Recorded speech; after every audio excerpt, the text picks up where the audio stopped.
And what's going to happen when I do that is there are going to be people that can see us. Hypothetically. And hypothetically, unfortunately for them, that will be the case. So, did you guys look at the notes real quick? I Briefly. am doing that currently. Thank you, Ben. Ben says they're fortunate to see us. It's a new and exciting thing we're trying. We want to be as cool as those guys over on the Midlife Pilot podcast. We'll never really get there, I don't think, but it's the thought that counts, I think. I don't know if seeing us is fortunate, though. Ben disagrees with you. All right. Nice shirt, by the way. You sucking up to him already? In fairness, I actually wore the right thing today. You wore the right one. Badger's repping another podcast, but that's fine. The last episode I wore my Midlife Pilot podcast shirt. That's true. You guys are such you wore yours on the last recording, and mine was still in the laundry. I did all the laundry yesterday, so I finally have a clean Midlife Pilot podcast shirt. I'm not wearing a podcasting shirt. I'm wearing a soccer shirt. It's the playoffs, so I'm representing. One more second here, and then I'll be ready. Both of you who are watching, thank you for attending. Feel free to add some commentary as we go. We're so glad you're here. Some quick type. And this just means I need to behave myself. You should start behaving yourself. That's a good idea. You can't tell the story you just told before I hit the button. Darn.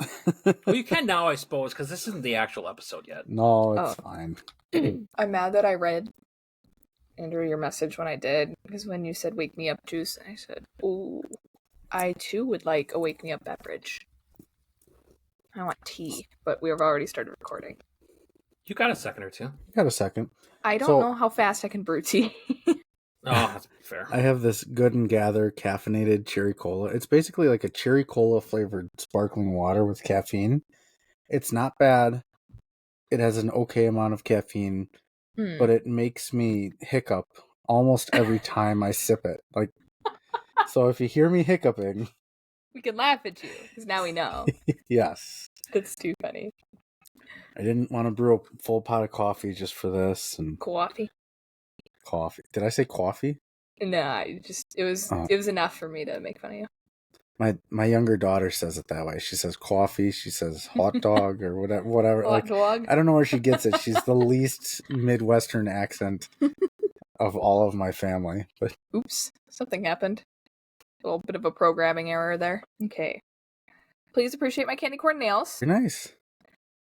That is all. That's the only interesting thing that has happened.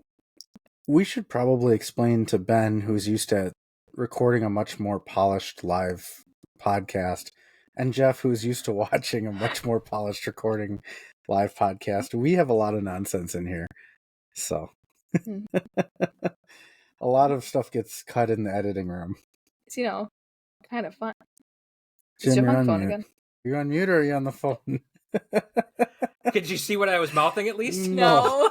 We just saw that you were saying something really excitedly, and I did you see the part where I went, God damn it. No. No, I think that this idea could be fun to for people that are Discord and Patreon supporters to see the nonsense behind the scenes. I think that's we don't take ourselves too seriously, or that seriously. We don't take ourselves seriously at all. No. Well, nobody else does. All right. We're not good enough to take ourselves seriously. I may have done another thing and posted it on Facebook just now. To join? Just as here's the link. We're going to do this for maybe a couple episodes before we make it exclusive to those Discord and Patreon supporters. Okay. Well, if my mom joins, could you tell me so I don't swear? I can't see the names of the people who are joining until they say something in the chat, I don't think. Oh, that's weird. No, you can click on people, maybe? I tried that. People. Not important. We got a podcast to record. These guys don't want to just listen to us babble about why did how to work this open program. It up this early? I just got here. I thought you were. I don't know. All right. I'll do a little clap thing so I have my marker. Thank you. Welcome, everyone, to another episode of the Flying Midwest Podcast. I am one of your hosts, Jim, and I'm joined tonight with my co-host, Maddie. Hello. And the one and only Badger Pilot. Hello. We have a bit of an exciting episode in the space of going a little bit of a different direction back to our roots, but we'll talk a bit more about that in a second. I don't think I like this because I skipped something already, didn't I? Maybe not. Okay. Yep, I did. Sorry, guys. It's the nerves. It's red light fever is what's happening. We got through the welcome. I know that the three of us just recorded a couple days ago, but what's been new over the last couple days? It's windy here. It's very windy here. Oh, it's Yeah. windy there too. Yikes! I think it's most of the wind west. Honestly, it's most of the Midwest right now because it was windy here today too. It's just a system I think that's going through. yeah. But it was like almost 80 degrees here today. Ew. I don't remember how hot it was here today, but it was. It was. I mean, when it's gusting, 45 knots, it doesn't really matter the temperature unless it's like sauna or not sauna, furnace. Sauna. Yeah. Well, it's either sauna or furnace. I'm in furnace, like Florida sauna. Gotcha. Did you go flying in this wind at all? No. You take any But students McCart- out? That's a no. the Any KC-46s first were up. solos today? Ha ha ha. The KC-46s were out, and when they started turning for their final, they drifted like 3/4 of a mile down. They just they were getting so blown past. It was so funny. That's funny. Well, they're a big machine. They're going to get pushed around a little bit in the wind, just like anybody else. So Yeah. Well, you could tell the newer guys to wind versus the not so new. There was one guy, he got pushed out, like 3/4 of a mile, and I'm like, is he ever gonna make it to final? But somebody that's turned funny. really early, was able to make it a little closer. So I was like, he knows what's up. So I think one of us was featured at least in vocal form for a couple of seconds on another podcast last night. Is that accurate, Andrew? Yeah, it is. And actually, the winds kind of put a damper on some of those plans. Yeah. As we mentioned in the last episode, the Midlife Pilot podcast celebrated their 100th episode, last night on the day of our recording today. So of course, congratulations to all of those guys on that awesome milestone. And I send in some audio on behalf of the podcast congratulating them. Thanks for doing that. Like I said, the winds kind of put a damper on it for us because Jeff and I were supposed to fly out and actually watch the recording live and in person out in West Virginia. But we canceled the flight because of the forecast winds. Gusting 45 isn't exactly something you want to be dealing with after a long day of flying, or really ever in GA. So instead, Jeff and listener of both of our shows, Ryan, and I got together at my home airport and had a little watch party. Oh, that's cool. Aww. Yeah. I didn't know you did that. Yeah. Got together, ordered some pizzas, had some Quick Trip donuts, and just harassed them in the chat a little bit. But it was a lot of fun, and if we couldn't be there in person, this was the next best thing. Yeah, and I want to just talk quickly about a little bit of the feedback that they left in there as well for us. That it's nice to see other podcasters listening to us as well, but I think Ben talked a lot about just the community that is around, not just aviation, but the aviation podcaster community that's kind of, I guess, developing or growing a little bit more. Oh, shoot, I didn't silence that. Sorry. Anyone don't want to know about a crime that just occurred?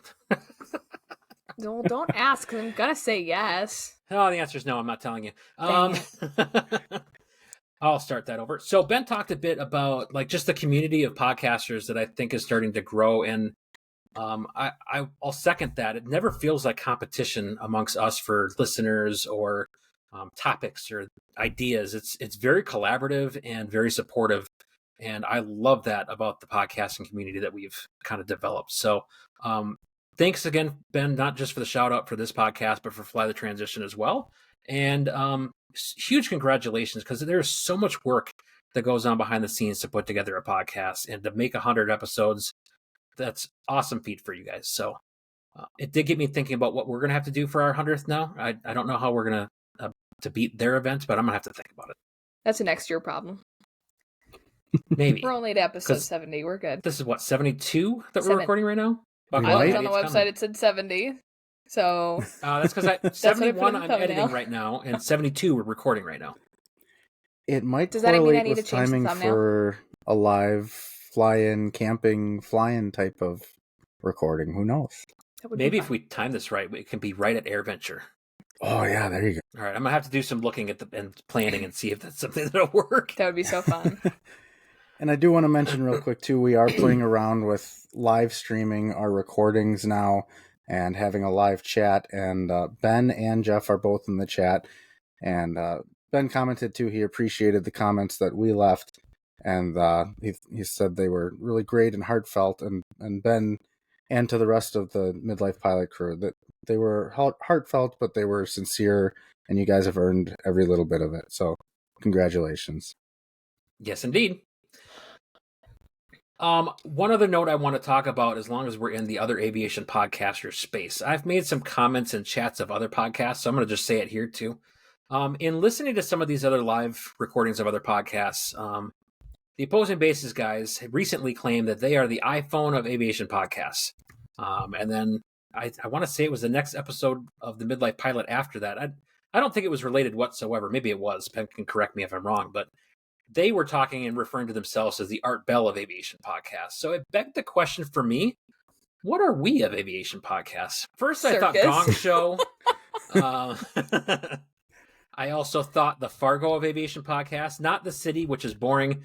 The show. But the show, because of our Midwestern flair and accents and passive aggressiveness. So, do you two have an opinion? What are we? Not Midwest, but the imagery of a tornado came to mind. So like Twister or the Wizard of Oz. I don't know why that's what came to mind, but that's what did. Because every recording is a bit of a disaster in itself. Or... that could be it. Well, if we can't come up with something, we're going to have to put more thought to this. But our listeners, I'll pose this question to you as well. Maybe we'll throw something on Facebook and you can leave some comments on what we should claim as we are the blank of aviation podcasts. But we're the cheese curd tacos of you know what? Aviation podcasts. You might be onto something. You might be onto something. We'll revisit that. I've told you guys that one of my students listens to the podcast, right? Like avidly. I think I've told That's you. fantastic. I think I mentioned it. Yeah. So every once in a while I'll mention something. It's definitely a trip. I forget that she does that, and then she'll mention something. It's like, oh my god, she knows about that. Oh my god, that's so embarrassing. But she mentioned the cheese curd tacos the other day. She's like, are they really as good as you said they are? I'm like, yes, they probably aren't actually. The hype is. I think the hype makes them taste better. They're so good, but it's not like I'd kill a man over them. But well, that's good. I don't want to take you to jail for murder. So I'm sorry.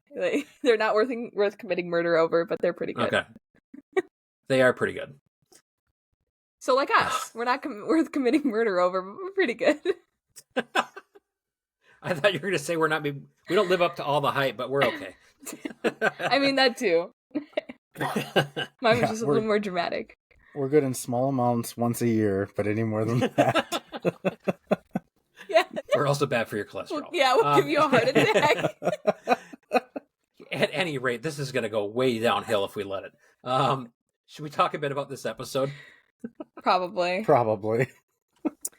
So, as Jim said, we are getting back to our roots. So our first episode, at least that I can recall, was us just sitting down and talking about winter flying. Now, that was almost 3 years ago. Is that right? Pretty darn close. Oh my god. That's scary. Anyway. Yeah, 2 months and it'll be 3 years. Anyway. That's crazy. So, right? Oh my gosh.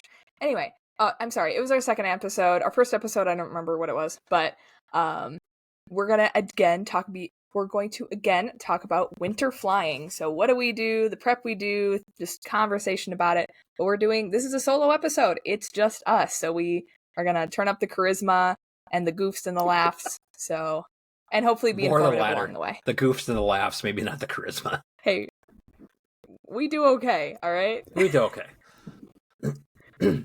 So we say this is a solo episode, but we still want to get other people involved. And there's different ways we can do that. And by other people, we mean you guys, the listener, the community. And so get involved in the conversation. And there's different ways you can do that. The best way is to join us on Discord. So you can email us at flyingmidwestpodcast@gmail.com and get a link to join our Discord community and help contribute to the conversation. And of course, we're also on Patreon and Facebook and Instagram as well, where you can submit your contributions to the conversation there. True story. So let's talk a bit about flying. As we tend to do here on the Flying Midwest podcast. So let's talk a bit about winter flying. Like it or not, winter is coming. To say that in your most ominous Game of Thrones voice. In this episode, we want to help you prepare, talk about preparing your plane, preparing your gear, preparing yourself for some of the harsh Midwest winters that we can face up here.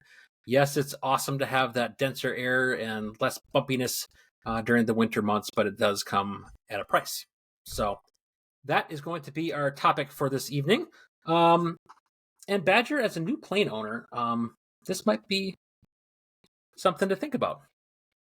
Yeah, definitely. And I think previously when I rented and was in flying clubs, I tried to take care of the planes as if they were my own, but obviously now that I have my own, it has that little extra bit of touch.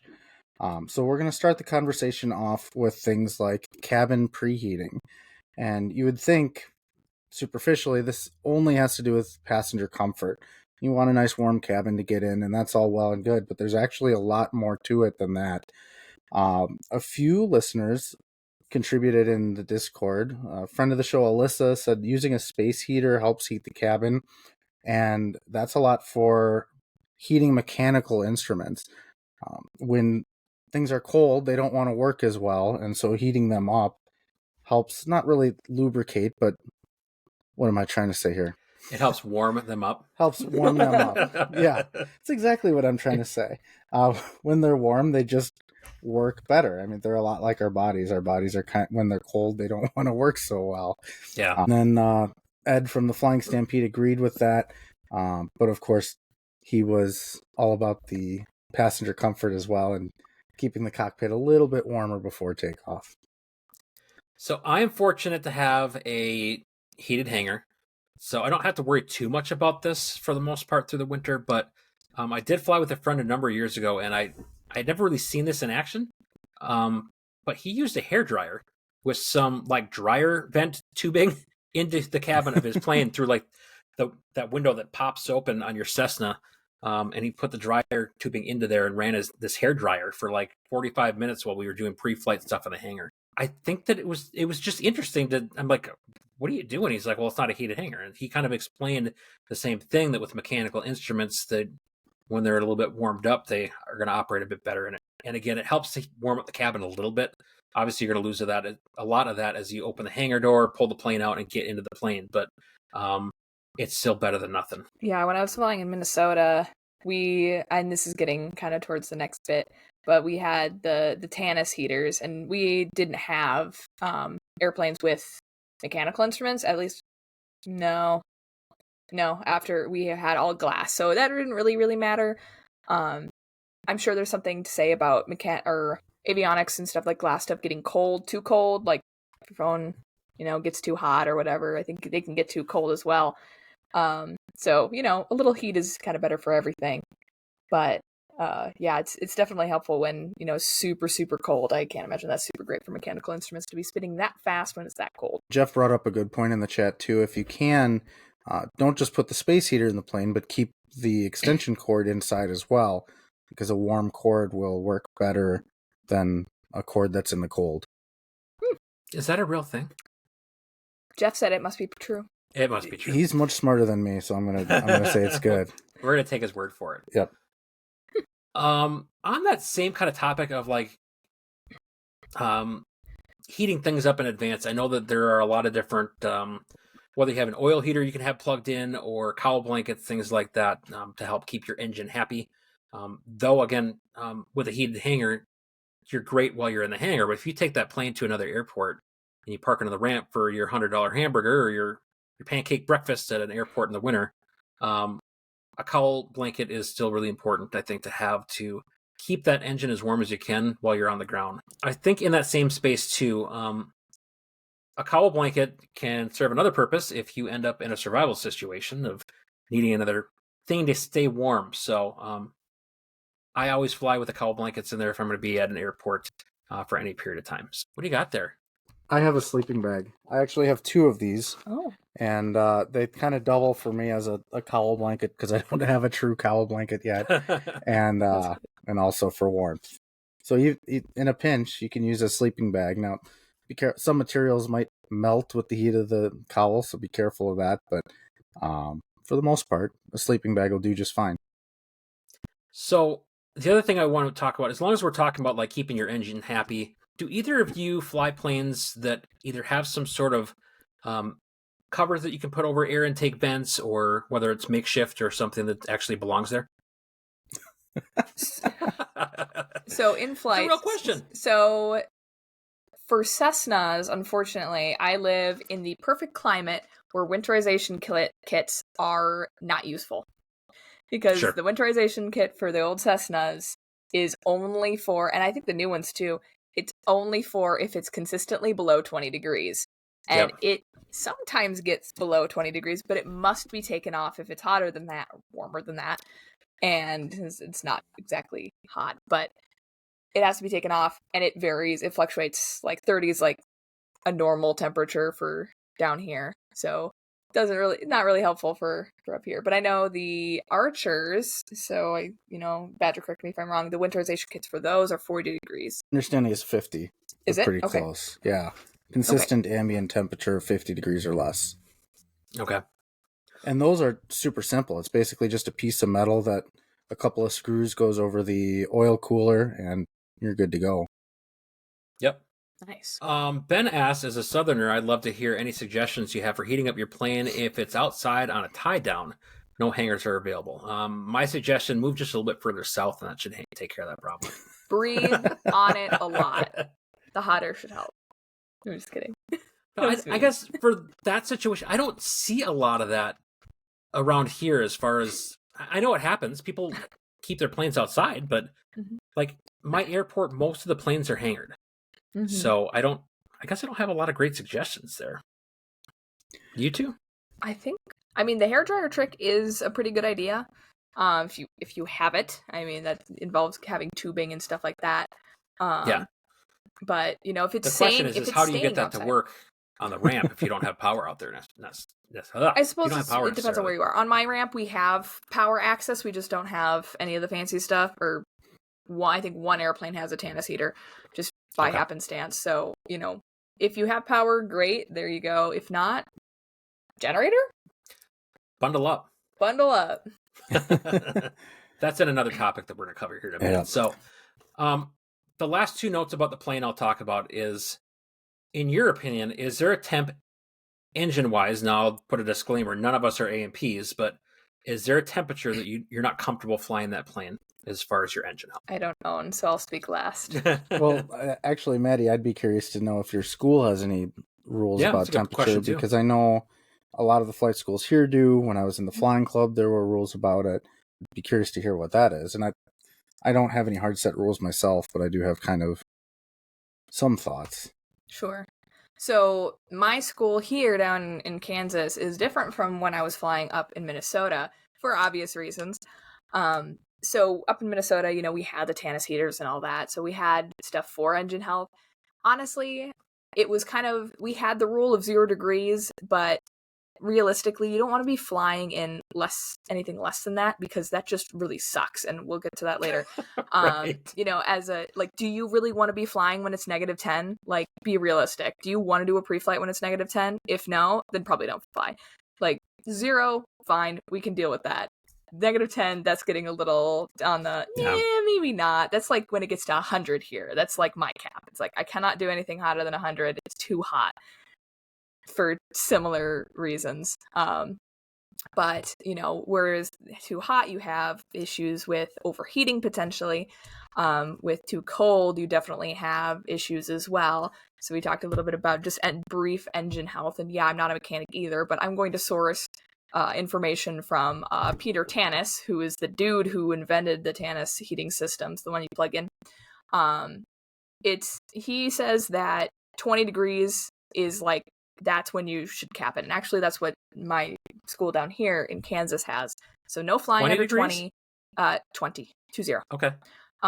Anything more than between 20 and 40, only constant power. So we can't do any maneuvers like stalls but we can do steep turns. We just can't do patterns and stuff like that if it's lower than that, just because that constant back and forth on the power and having it at glide power is just not super great for it. But, the warmer it is, the easier it is on your battery and your hoses, on your seals, all the stuff, obviously. Cold isn't super great for anything, but, below freezing, that's where you start seeing, some adverse effects. So you should, if you can, heat it up just a little bit. Any little bit counts. But what really matters as well is making sure your engine's properly warmed up. A lot of people don't do that with their cars. Like, they'll want it to be warm, but some people won't sit there and actually let it warm up. But it, you let it warm up in your driveway and it gets stolen. So, yeah, but no one wants to sit in there. It's cold. Right, exactly. But it is better overall for the health of your engine, whether you're in your car or your airplane. With that in mind, I actually defer some checklist items that I would normally do pre-start until after the engine's running. So things like my takeoff calculations, cruise calculations, passenger briefs, things like that. Normally, those are all, before I even start the engine, these are all done. But now, especially with it getting colder, I'll do my engine start checklist and then build in the calculation of my performance numbers, all that good stuff, while the engine's running, so that I have something that I can actually be doing rather than just sitting there staring at the propeller spinning and not going anywhere. It helps pass the time a little bit better, gives me something to do while properly allowing the engine to actually heat up. Yeah, I think that's pretty important too. Mm-hmm. And then the number of the, 0 degrees being kind of the threshold. I've heard that in some of the flying clubs I've been in, and that's fairly standard, I think, around here, that if anything below 0, you're not going. It's not worth it. That, you don't want to be up there anyways. Exactly.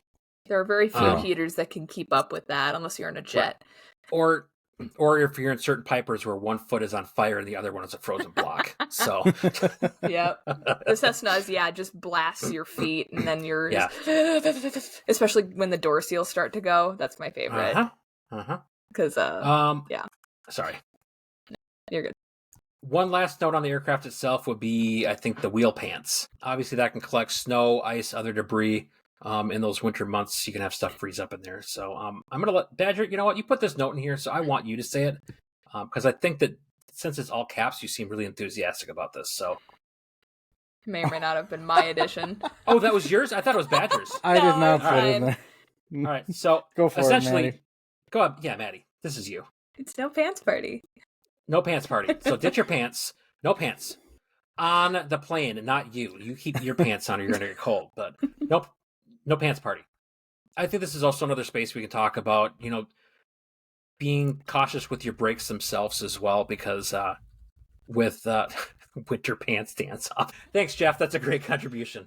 No, but I mean, just the use of your brakes and heating things up, and if there's moisture on there, getting things frozen and making for some slippery conditions. I believe Alyssa said that in one of the comments in Discord too. Yeah, if you're flying, also in a similar vein, if you're flying a retractable gear airplane, which I don't think any of us do at this point, but if you do, I know a lot of people do, just be aware that things like slush and wet snow can definitely stick.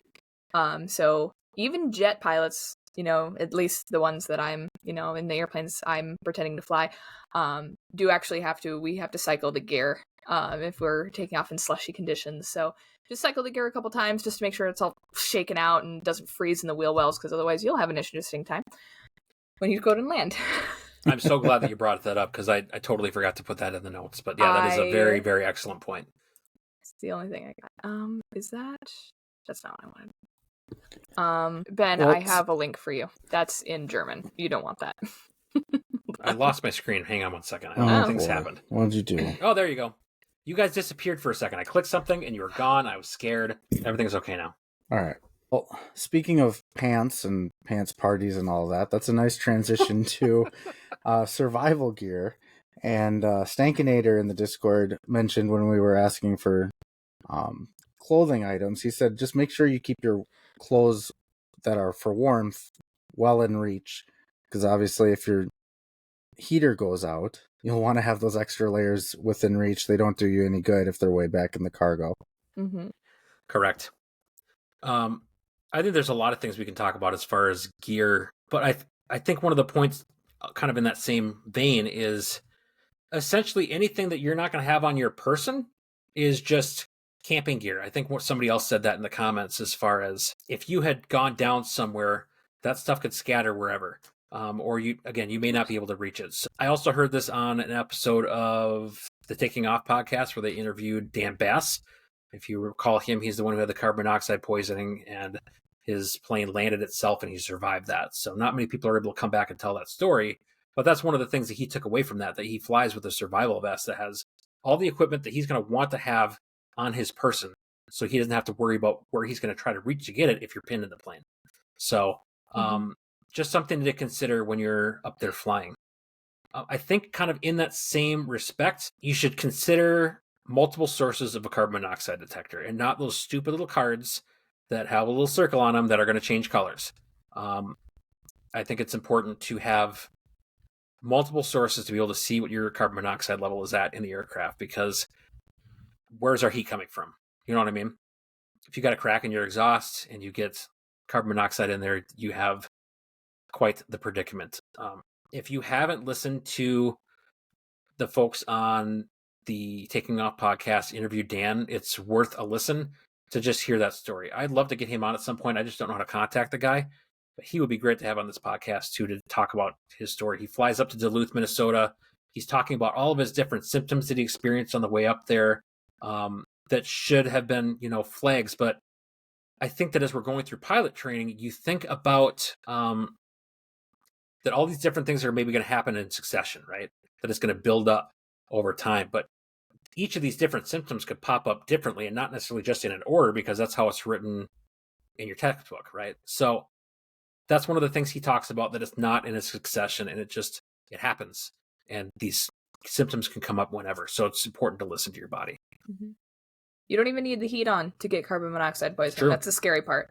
If you have a leak in the system, it can get through the vents and it can get into your face and in your body, and that's no good. Mm-hmm. So be very, very careful while you're flying. If you start to feel dizzy, it's probably not just that you haven't eaten. We'll also make sure that you do that, but make sure you can get on the ground as soon as possible. So when I fly in the winter, when I fly ever, I have two of them in our plane. One is just one that is a standalone carbon monoxide detector, gives you a number readout. That one, admittedly, it's kind of sensitive, so if you're taxiing, it's going to go off. We call it the "you're in an airplane" alarm. It just kind of.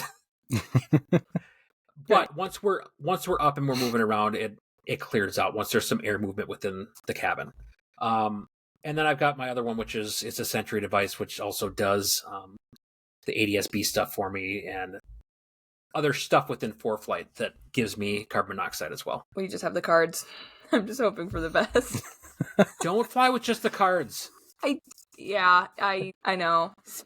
I do as I say, not as I do. Uh-huh. Yeah, my Sentry or my Stratus got stolen, so I don't have a source of. I know.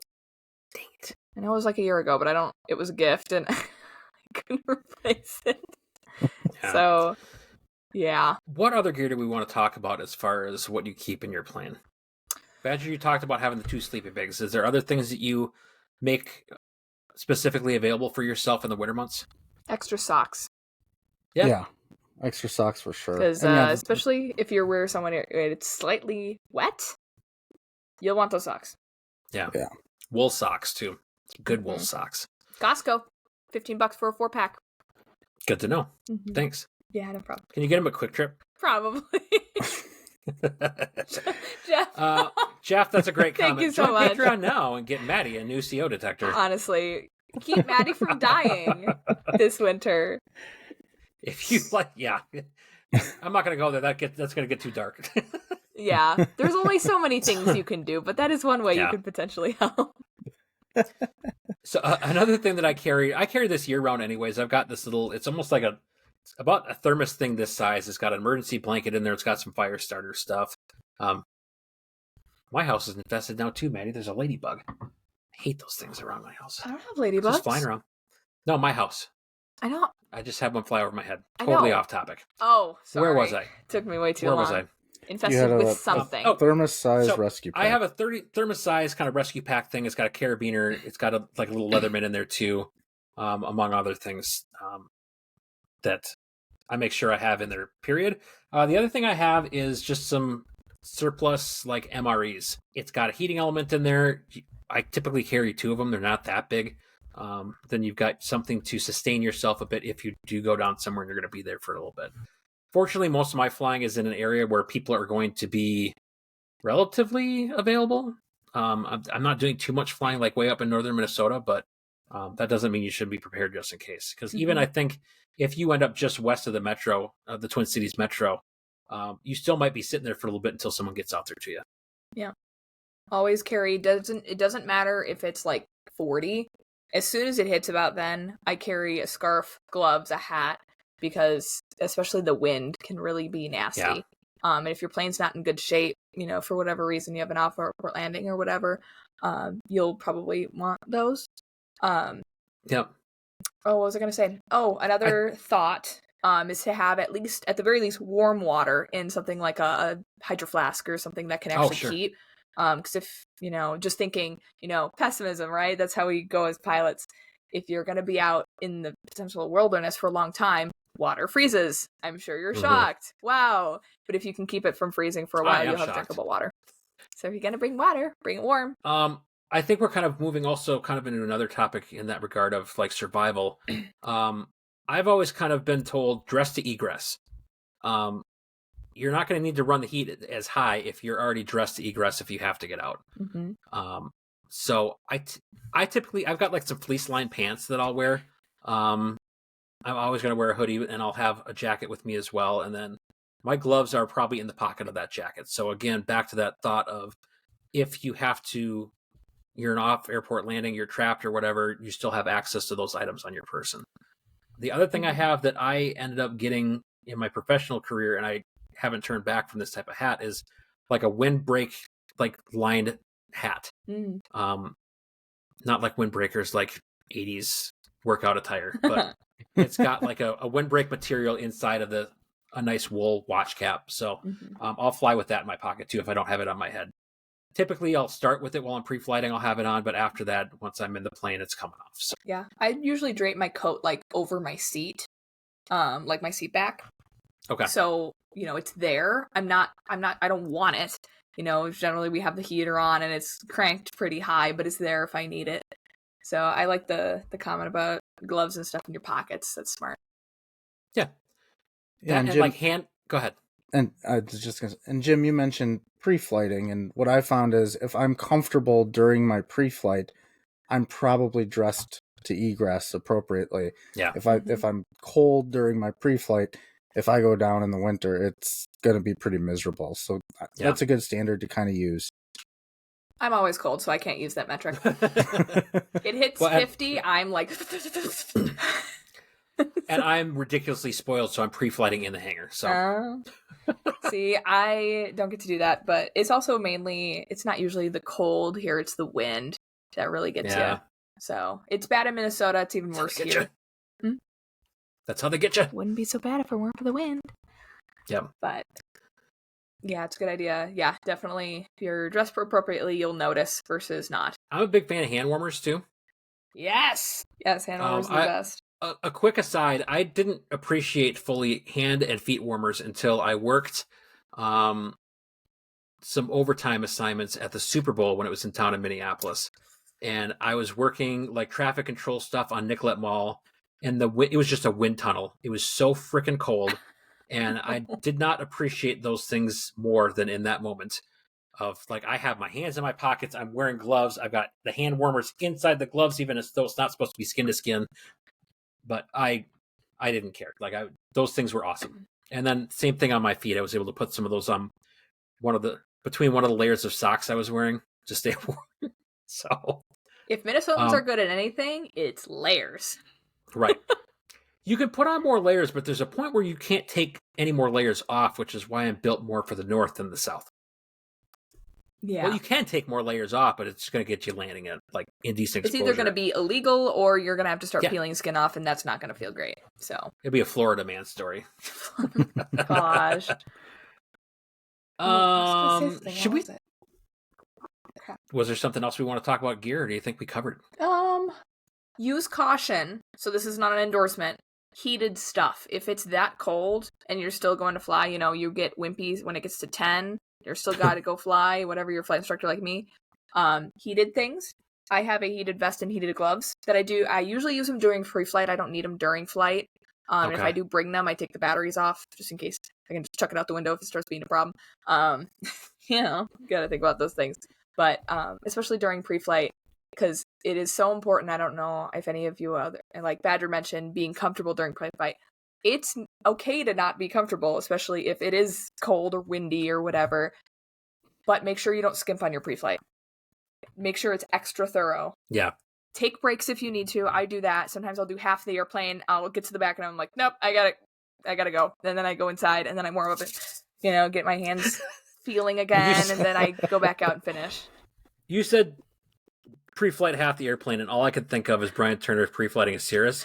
You pre-flight half the airplane, but then it got too hot, so then I just flew it, because if half of it's okay, the other half is probably fine. And then we get on the ground, we can just pre-flight the rest of it after we land.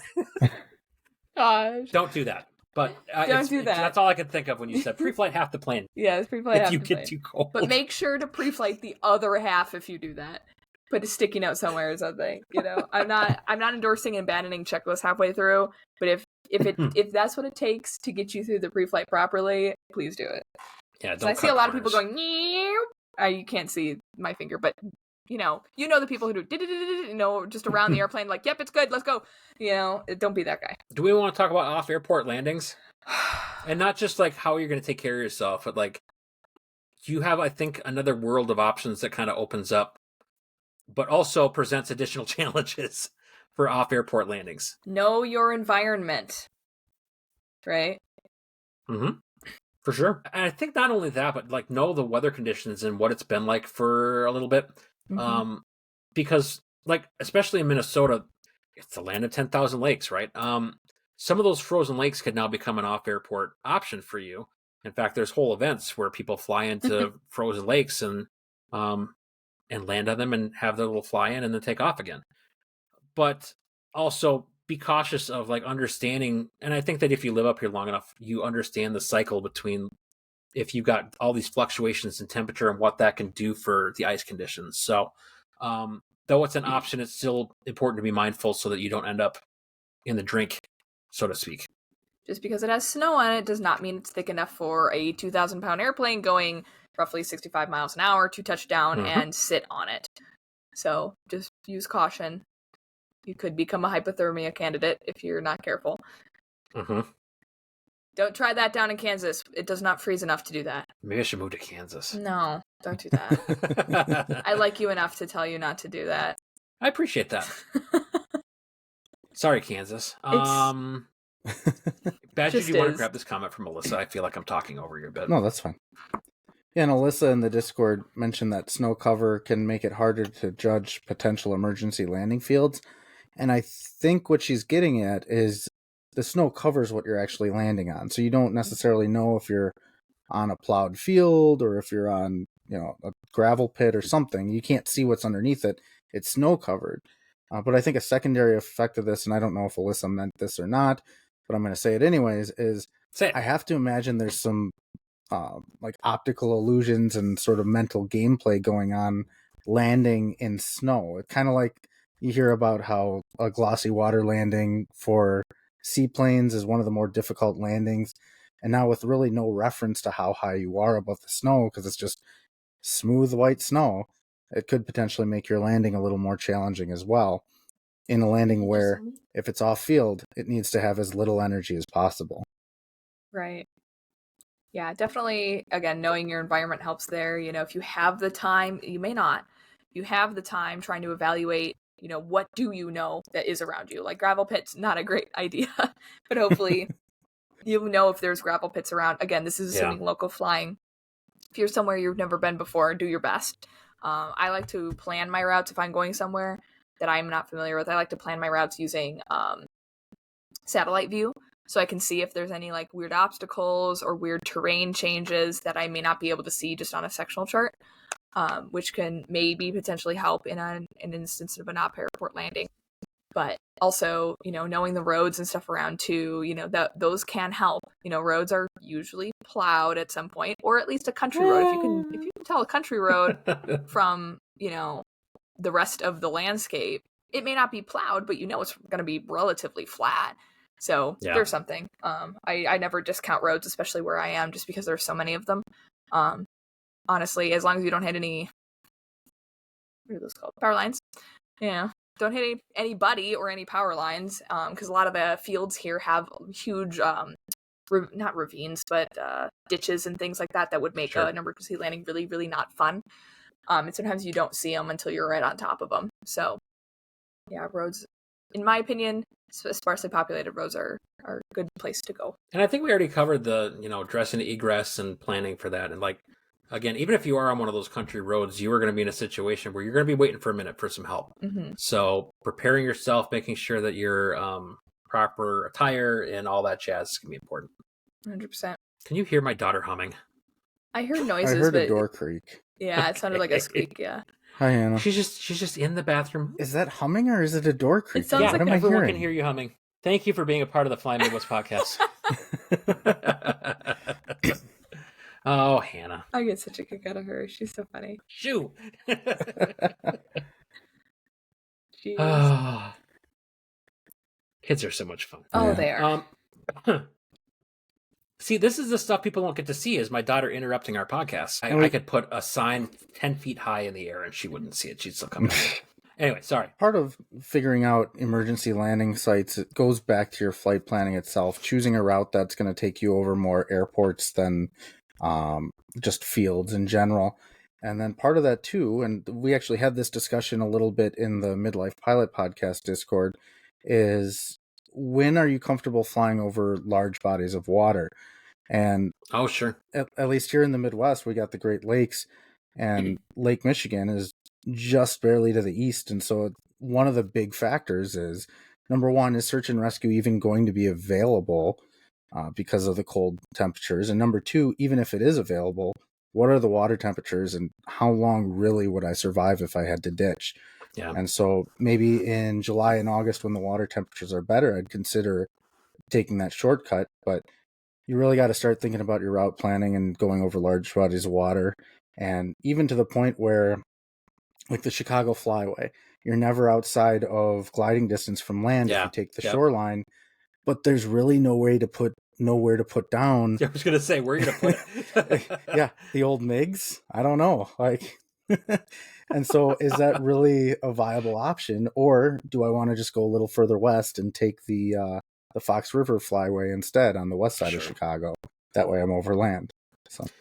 And just one more note on the Great Lakes is there are many Great Lakes, but ours is superior. Amazing. Oh, boy. And on a real note, courtesy of my dad. That's one of his jokes. Oh, I love that joke. I'm It never shocked. gets old to me. So here on the Flying Monkey podcast, we do a lot of now that that stuff. we've devolved into dad jokes. Is there anything else that we want to cover in here? Oh, I see in the comments here. Jeff talks about a blanket over you and your passenger's lap is a nice touch. It's so very romantic, Jeff. If that's what you're going for. If not, it's still challenge. Yeah, Ben has another comment. Since Maddie thinks it's so funny, I'm sorry she's laughing at you, Ben. This is really rude. It was funny. Good grief. Do you want to read the comment? Me? Yeah, read it for the class. I heard the read it part, but you didn't say a name, so I assumed you were talking to me. Well, because you thought it was so funny. I thought you'd want to read it. Ben just says, for those of us who are, quote, follically challenged, I never leave the house without a hat, especially in the winter. Do you wear hats during the summer, Ben? If so, I think he does. He does. I mean, he's a hat guy. I suppose baseball caps everything. I forgot. I don't wear them very often. He's been on record multiple times saying he always wears a hat. For the sun. I will say, as much as I want to promote our merch and promote my own merch, the current rendition of the Badger Pilot hat will not keep your head warm. It's a trucker style hat with mesh backing. You could wear like a beanie and then wear it on top. Yeah. If you really wanted to be No, a don't do that. true That looks fan. silly. There was something else that I wanted to cover, and I don't remember what it was. It was a totally different. Oh, I was just going to talk. Wait, we don't even have anything here. How long have we been recording? 53 minutes. We should probably get closer to wrapping up here. Okay. Yeah, we didn't even touch like weather conditions or anything. No. That's a whole other episode. You could talk Fair. about weather for days. Okay, We could use that right. to preview a future episode, though. You could. Yeah, winter's gonna be around for a little bit, especially for y'all. Winter's coming. So it's a good idea. I'm gonna talk about freezing rain for a while. Let's tune in later to our next boy. solo episode. Let's do a whole different winter weather episode. That's a good idea. We should. way Oh. Anything else we want to cover for at least the winter flying component? We'll talk probably about winter weather itself, maybe in a future episode. But anything else Apparently we want to touch we're here? out of meteorologists, but We're out of meteorologists. We have to find a new one. So I'm not Fresh putting out. that in there. pretty much everything I could think of. Okay. That's everything I can think of too. But yeah, I think doing a future episode about winter weather specifically would be a good idea. All right. I'll get to the outro here in about 2 seconds. I am going to be completely candid with you. I have the Minnesota United soccer game up on my other screen because, again, it's playoffs and I am a huge soccer nerd. So if you see me making faces, I look at the other screen. That is 100% what I'm doing. But you still have my undivided attention. All right. Well, thank you, everyone, for your discussion points that we were able to add to the episode. Those of you in the chat in our live, as well as those of you in our Discord. We'll keep doing this in the future. We'd love to hear from you. So if you're interested in that, I'm stealing someone else's topic. I'm going to cut it right there. I'll just do the whole thing over. The power of editing. So I just want to say thank you, everyone, for your discussion points we were able to bring into this episode. I do want to put out a quick disclaimer. Make sure that you're always consulting your POH, your ANP, your CFI, the regs, or as another podcast says, anyone other than the host of a podcast. This is just kind of our take on these subjects. So make sure you're consulting with your own professionals and your own manuals. I lost my train of thought. Just say for further guidance and then edit it in. For further guidance and then edit it in. That's exactly what you told me to say. So. Yep. Yep, POH is king. Well, Piper was going to say hi, but she decided not to, so she just You're said up, Maddie. see ya. You're up. I'm up. Great. Do you have the show notes? Sorry, I was distracted. Oh my gosh. Let's see. So what did you all think about our return of the solo episodes? We sure had fun, and of course, the addition of the live chat was also exciting. I don't know if you don't have to keep that in. I don't know. I don't know if you were gonna have that as a thing that we were actually gonna talk about. I don't know. I'm messing with it tonight. So. Okay. So whatever your thoughts may be, please, we'd love to hear from you. So please reach out to us on any of our social medias, Discord, email, Facebook. Oh, my dehydrator's gone. It works. You know how to find us. And the best way to let us know what you think is to leave us a review and a 5-star rating on your favorite podcast player. And while you're there, make sure to like and subscribe so you don't miss any future episodes. All right. Well, thanks so much for joining us on this episode of the Flying Midwest Podcast. And until next time, what in the hell, you two? See ya! See you! See ya! I had my one God. line real quick. Can you add it? I'll think about it. It depends on what that line is. All right, ready? Uh-huh. And if you leave a nice review, we'll even read it on the... Well, I can't even say it. And if you leave a... Oh my God, I can't even talk. If you leave us a review, we'll even read it on a future episode. There we go. Done. All right, Wow. I'll edit that in. Piper, do you have anything to say? She has spoken. I totally agree. Thanks, Jeff. I'll say it. See ya! I realized something as I did my last Sia. I think inadvertently I've stolen how RH said Sia on our solo or our mini episode at Oshkosh. I think so. That's all right. I just caught that. I'm like, did I change how I've been saying Sia? I You think would- I did. You have, but... I didn't even realize I did it. I've Yeah, gotten I just- increasingly more obnoxious. You started in the last episode, but at least you're not Okay, doing the Dembro. See ya. That's true. That was awful. Oh, all right. Well, hey, you two who joined us in the chat, thanks so much, you guys. Yep. Thanks, guys. I mean, I joke, hey, you too, but that's for the short notice that we put this out here, just to kind of play around with this concept. We appreciate having some people in here watching us and No, this has been contributing to fun. the conversation. Twos of people. Twos of people. Wow. Tell your friends. Yeah, tell your friends. And I'll have to get another dog, it seems like. I need to call a dog Cessna. Would you like that, Sure, you Piper? do. Would you like another friend? She would not like that. I don't No, think. she would hate it. I'm already my What- sister got a what kind of puppy dog and I'm would- like Good to would see you be- too, Ben. Appreciate you stopping in. What kind of dog would be Cessna? It would have to be something that like topples over easily in high winds. Like a greyhound? Like, Yeah. over it goes. Yeah, but greyhounds are fast, and most Cessnas aren't. That's really Mm, true. Yeah, I citation. don't know. My lottery plane's a Cessna, but it's a citation. What is your lottery plane? It's a citation latitude. Yeah, that's a different thing. Yeah, Fair enough. barely They even made those ones Cessna. kinda That's fast. Textron. All right, you two. I'm going to stop recording here, and then I'm going to go watch a soccer game and then finish editing the last episode. I'm going Alright. to grind up tomato skins and make tomato powder because Tomato zero powder. waste Interesting. cooking. But Okay. yeah, Cool. I I'm made not my gonna- own tomato sauce today. Good for you. My own pasta Nice. sauce. It was so fun. It was super gross handling raw tomatoes, or like they were goopy. It was gross, but it was fun. And now I am making tomato dust for Tomato dust. things that Tomato need tomato dust. dust. Essence Gotcha. of pizza, I guess. There you go. Anyway, I'm gonna go be as unproductive as possible. sounds great. Perfect. I love it. All right. All right. See you Sounds guys. good. See See ya. ya.